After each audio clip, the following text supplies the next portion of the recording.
So a very good morning, namaste, Jai Emcee. Welcome to the second day of the event that we started yesterday. I call this an event because naturally we believe that this is a celebration of its kind. It is a conference, but we can call it an event because it is a celebration of knowledge, a celebration of sharing ideas. Like I told yesterday, it's a time for learning and unlearning as well.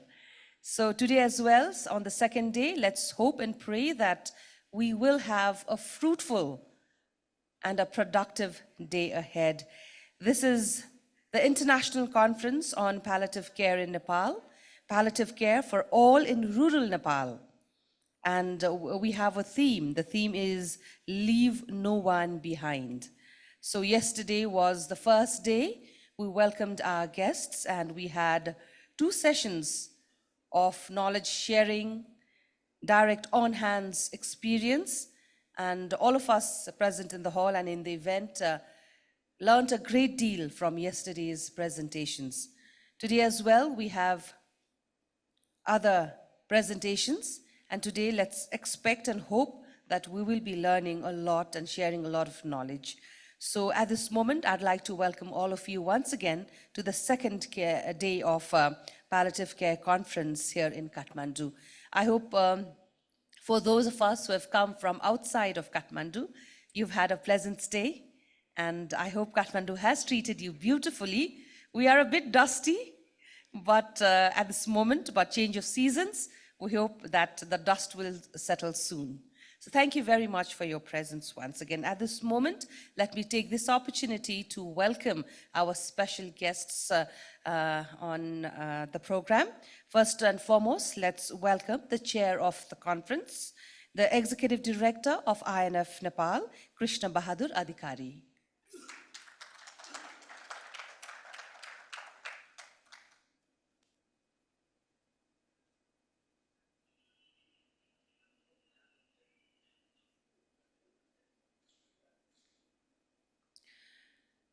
On this special occasion, and for the first half, we have our distinguished guest. Let's welcome His Excellency, the British Ambassador to Nepal, Rob Fenn.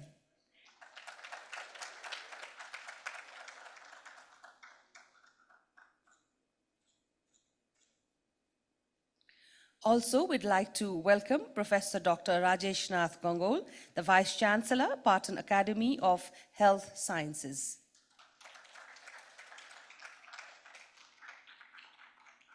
And we'd also like to welcome the CEO of EMMS International, Dr. Cathy Radcliffe.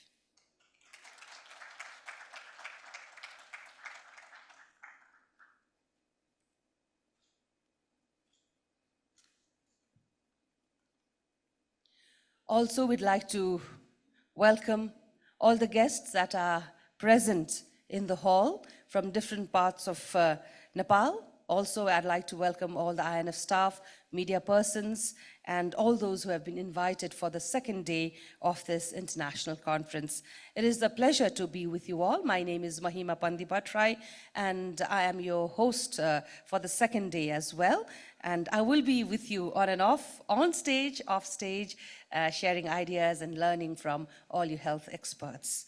So at this moment, let me call upon Dr. Arun Kumar Bura once again today as well for his welcome speech.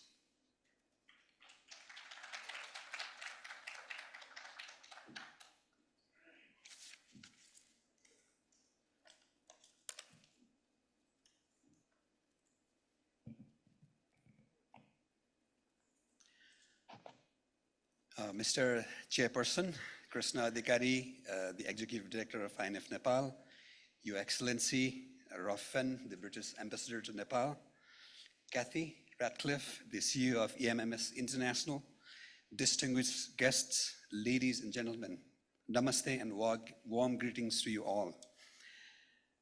It is a privilege to welcome you, Your Excellency, to this conference.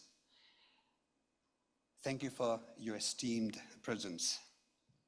The friendship between Nepal and United Kingdom spans over a century, built on the mutual respect, collaborations, people-to-people relationship, and shared values. From historical ties to modern partnerships, this enduring bond has extended into the realm of healthcare, where the UK has played a transformative role in strengthening Nepal's medical and humanitarian landscape. At this moment, I would also like to thank EMMS International. Without you, this would not have been possible. INF Nepal, established in 1952 with the support of British medical missionaries, has been at the forefront of providing healthcare and development services to Nepal's most vulnerable communities. Pioneers like Lily O'Hanlon, Hilda Steele, and Eileen Laws laid the foundations for INF's mission, responding to the healthcare needs. Green Pasture Hospital, founded by Eileen Laws, started as a center for leprosy care at the time when its prevalence was over 1% of the Nepal's population. Today, it has evolved into a center for disability rehabilitation, encompassing services for various kinds of disabilities and also palliative care. A shining example of this continued collaboration is Sunita Project, a UK aid match-funded initiative delivered by EMMS International and INF Nepal. The project is a testament of our collective commitment to ensuring dignity and compassionate care for those facing life-limiting conditions, particularly in rural Nepal. By equipping healthcare workers and empowering families, the Sunita Project has brought palliative care closer to those who need it the most, ensuring that no one is left behind. We must also recognize the visionary contributions of people like Dr. Dan Monday and other dedicated professionals from UK who have been instrumental in developing palliative care in Nepal. Their dedication, expertise, and unwavering passion have helped lay the foundation for sustainable palliative care services. The work of these pioneers continues to inspire many and guide the growth of palliative care across Nepal. At INF Nepal, we are guided by our vision, life in all its fullness for the poor and disadvantaged people of Nepal. Rooted in the values of love, service, integrity, and excellence, we remain committed to strengthening healthcare services and expanding palliative care as an essential part of holistic medical support. Your Excellency, we deeply appreciate the UK's unwavering support in making this vision a reality. We celebrate the progress made and look ahead to greater collaboration. We affirm our shared goal of ensuring that palliative care becomes accessible to all who need it. Once again, welcome and thank you for your esteemed presence. Thank you.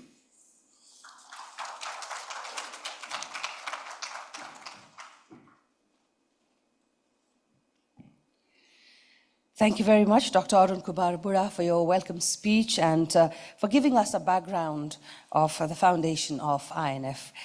At this moment, I would like to call upon the CEO of EMMS International, Dr. Cathy Ratcliffe, to share with us a few words.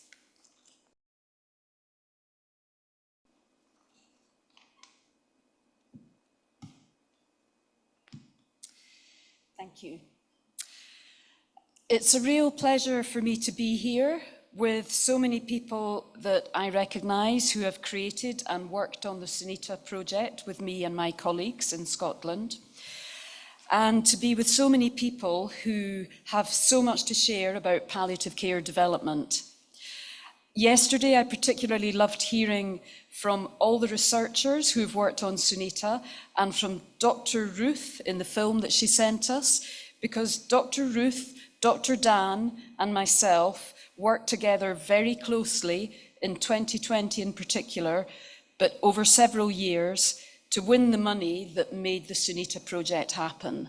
So the build up to Sunita went on for a long time before it eventually started 3 years ago. So EMMS International, or EMS for short, was founded in 1841 and it's Scotland's oldest international health charity. For the last 15 years, we have specialised in developing palliative care, especially in Nepal, India, Malawi, and Zambia. We have been delighted to work in partnership with INF Nepal and INF International over the last 10 years, developing palliative care in West Nepal, but also with national initiatives. So this partnership has flourished in the Sunita project over the last 3 years, and it was made possible, as we've heard, by UK Aid Match funding. The Foreign, Commonwealth and Development Office of the UK Government generously matched donations that we raised from the UK public, and so our thanks for that go to the British Ambassador, who is with us today. We are also honoured that later today we will have with us the Minister of Health and Population, whose department we have worked with at national, provincial, district, municipal and community levels. Nepal has a health structure which is working towards universal health coverage, and an important and integral part of this is palliative care. The Sunita project has enabled specialist, provincial and rural palliative care to develop in West Nepal, led from INF Nepal's Green Pastures Hospital and Rehabilitation Centre in Pokhara. We hope that our work has benefited the Ministry's healthcare system and demonstrated what can be done. So my thanks go to the Minister, who will be here later, for the chance for us to have been part of Nepal's palliative care development in this way. So yesterday and today, we've been hearing from the many presentations at this conference what Sunita has achieved and how much learning has come from it. Its achievements are not only in the 20,000 families helped, in the 6 palliative care services established, and the many, many people trained, but also in the emerging evidence-based model of rural palliative care that Sunita has developed. And we got a flavour of that yesterday from the female community health volunteer, the health post worker, and the community educator, who all work together with their doctor in their municipal hospital, and we saw it all come together through those different levels. So we've presented this evidence so far in 2 published papers about pain relief medicines, in countless presentations and posters at international conferences, and in 6 monthly meetings of our senior Sunita task force, which is a combination of the evidence coming from our partnership with INF Nepal and senior people of the Ministry of Health and Population. Yet more articles have been submitted to journals, or they are being drafted and will be complete in the next few months. The University of Edinburgh has supported INF Nepal researchers in a groundbreaking partnership to make this work of exceptionally high quality and to develop these young researchers. And the University of Edinburgh has spread its findings through its own international networks, and EMS will continue to do so. We knew even when writing the proposal that learning and education would be critical in Sunita. So not only did we develop a programme of education about palliative care for healthcare staff in hospitals and health posts and the amazing female community health volunteers of rural Nepal, but we also developed an education programme on palliative care which was delivered in schools and in community groups. And we have witnessed the support that communities offer to families who have a family member with serious illness.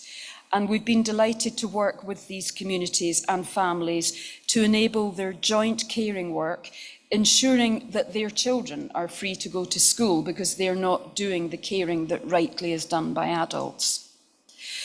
So I'd like to thank everyone here for coming to this final conference of our project. Special thanks to our distinguished guests for honouring our conference with your presence. And I do hope that everyone continues to enjoy the conference. And next we are going to hear from His Excellency Rob Fenn, the British Ambassador. So many thanks to you and the Foreign, Commonwealth and Development Office for UK Aid Match and for the funding that made this project possible. Thank you.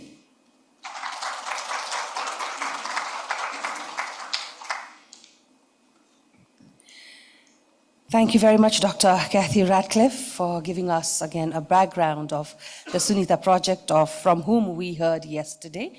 And it's indeed wonderful to know that there are so many dedicated health workers who are working for the community. At times like this, we mostly love to be in our positions, in our offices, and would mostly like to stay in the comforts of our offices and homes when there are so many numerous health workers out there in the community. I think it's lives like yours that makes our community better to live in. Thank you very much for your efforts and your contribution.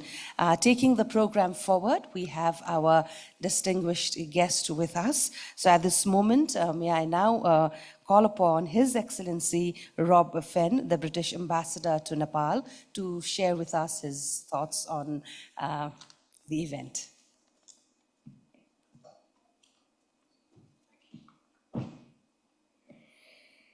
Mr. Chair, Krishna Adhikari, Dr. Arun, Dr. Cathy Radcliffe, Sabai Jana, Tapailai Betara Malai Kusi Lagyo. And I'm happy to be here for many different reasons. And I thought I would simply share with you those reasons why I kind of belong with you this morning. Some of them are deeply personal and some of them are strongly professional. To start with the personal, when my father retired from the Foreign Office, at that point he was High Commissioner in Delhi, and he went on to have a second career in British civil society, and he became the CEO and later the chairman of Marie Curie Cancer Care. And in that incarnation, I learned so much from him about the importance of palliative medicine, how much expertise there is in the UK, and what an extraordinarily important vocation it is, those of you who are involved in palliative care. So I salute you. In my mother's life, she died of COVID towards the end, but she was nursed in her home by nurses from Macmillan, which is the other big palliative care charity in the UK. She was given the best possible last week by people who understand what palliative care is all about. And if you go back even further, I mean, there was a reference to leprosy earlier. My grandfather trained in Edinburgh as a physician, then went to run a leper colony in Pakhoi in South China. So this kind of connection between British civil society and medicine and countries like Nepal is very much in my blood. Professionally, though, health is really at the heart of our development partnership with Nepal. We have, as I hope you know, for the UK, quite a large ODA portfolio in this country. It tries to both be very wide and very coherent. I'm very proud of it. It is worth about £600 million this decade.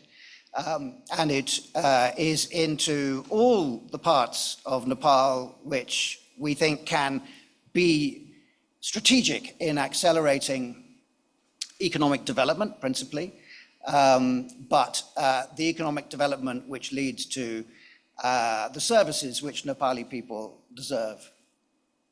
So that involves some of the sort of classic kinds of aid, you might think. We're quite prominent in education, infrastructure, WASH, but healthcare, yes, that's central. And one of the most embarrassing things that happened to me in my first week in this country 18 months ago was to be put on a podium and given a prize for my services to the health sector. I had no idea what was happening, but I was surrounded by colleagues who were responsible for that prize. The UK has been in your sector for decades. And just in the sort of coffee room before, I was sharing a story about how in that first year of mine, we were celebrating the 100 years of friendship. We have a treaty. We are Nepal's friend by treaty we are going to preserve our friendship in perpetuity by treaty. That was fantastic, and it meant that the number 100 was in my head, and I met a lot of 100-year-old Nepalis as part of my kind of celebration, and a number of those were doctors. It's good to see doctors know how to look after themselves, yeah, Dr. Das in particular has stayed with me as someone who went to the UK so long ago that returning from his studies in the UK, he bumped into the Suez Canal crisis and had to go all the way around Africa on his way home.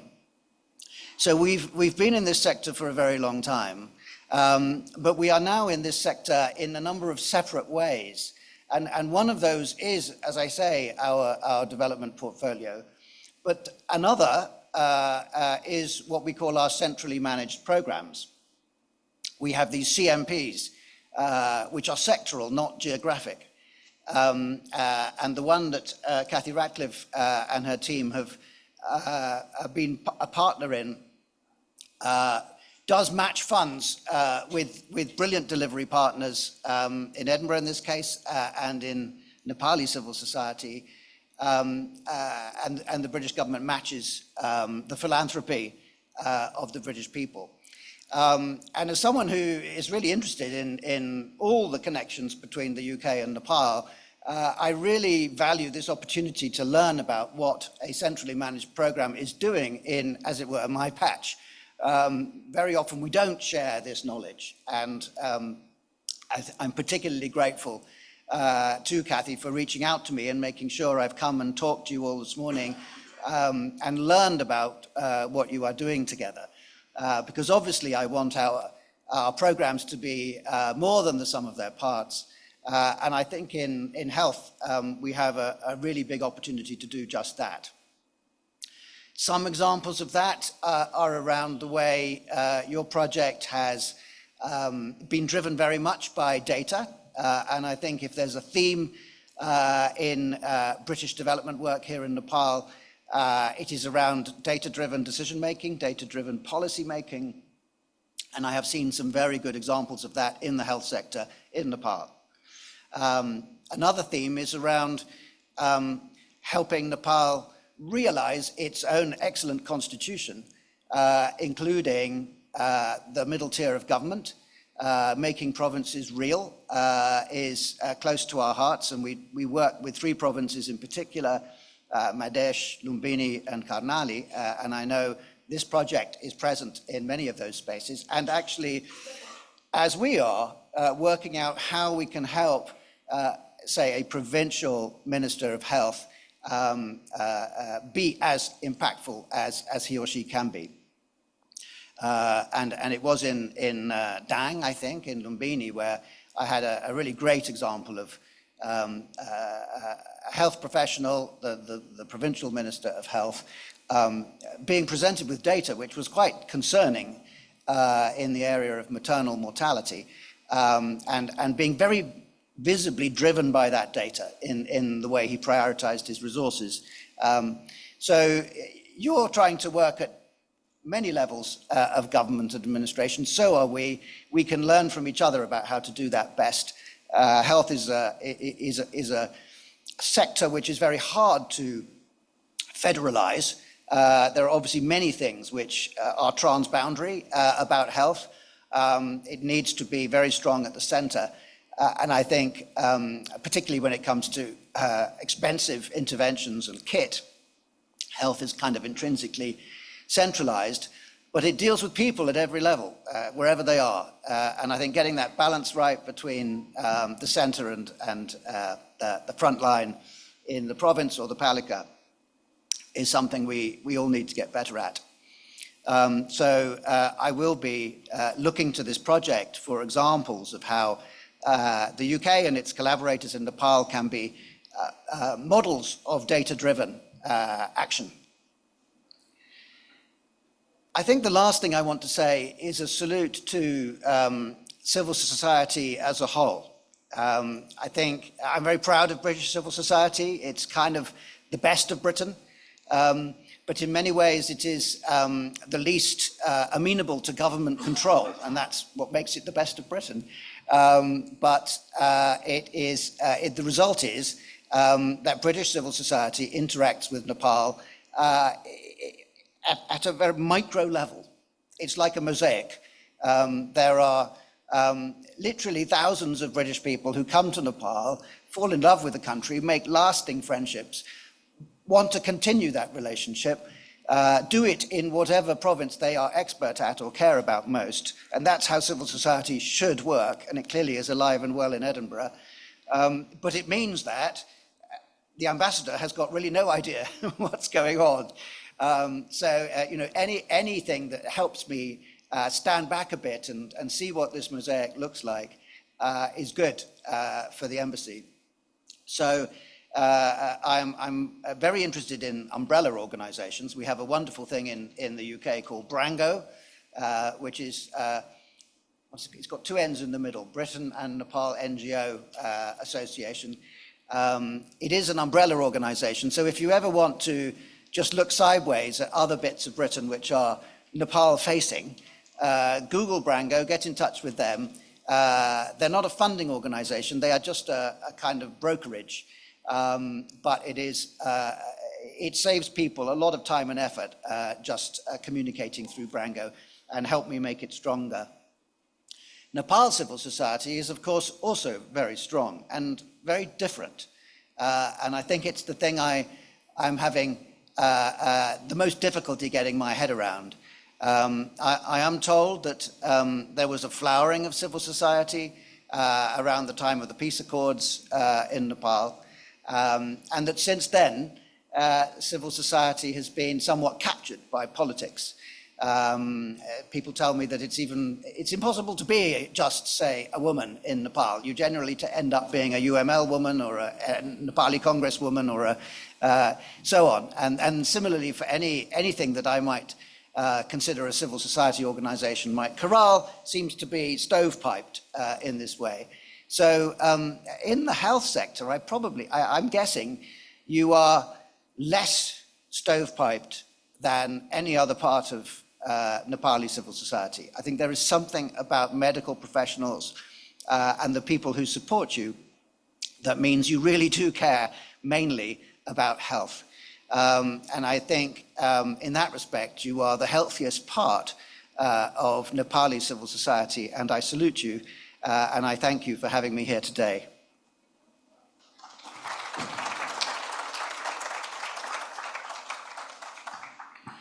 Thank you very much, Your Excellency, for sharing with us your few thoughts. And yes, those personal experiences makes life easier, richer.